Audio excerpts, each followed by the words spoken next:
നമസ്കാരം. ലക്കി ഭാസ്കറിലെ പ്രധാന കഥാപാത്രങ്ങളിലൊന്നാണ് Nissan Patrol. ഭാസ്കറിന്റെ അഭിമാനമായ ഈ എസ്യുവിൽ ദുൽഖറിന്റെ സ്വകാര്യ കളക്ഷനിലേക്ക് എത്തിയിരിക്കുകയാണിത്. തന്റെ ഒരു വാഹനം ചിത്രത്തിൽ ഉപയോഗിക്കുന്നുണ്ട് എന്ന് ചിത്രത്തിന്റെ പ്രൊമോഷൻ പരിപാടിയിലാണ് ദുൽഖർ പറഞ്ഞിരുന്നത്.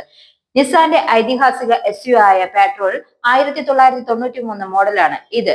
Y16 എന്ന കോഡ് നാമത്തിൽ അറിയപ്പെടുന്ന കാറിന്റെ പെട്രോൾ എഞ്ചിൻ മോഡലാണ് ഇത് എന്നാണ് കരുതപ്പെടുന്നത്.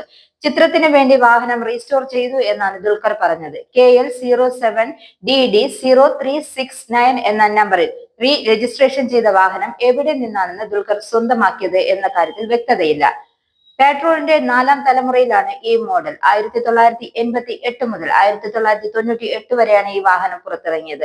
3 litre, 4.2 litre petrol, 2.8 litre, 4.2 litre diesel എഞ്ചിനുകൾ ഈ വാഹനത്തിനുണ്ട്. ഇത് കൂടാതെ ലാൻഡ് റോവർ, ബീറ്റിൽ, ടൊയോട്ട സുപ്ര തുടങ്ങിയ വിന്റേജ് വാഹനങ്ങളുടെ വലിയ ഒരു ശേഖരവും ദുൽഖർ സൽമാന്റെ പക്കലുണ്ട്.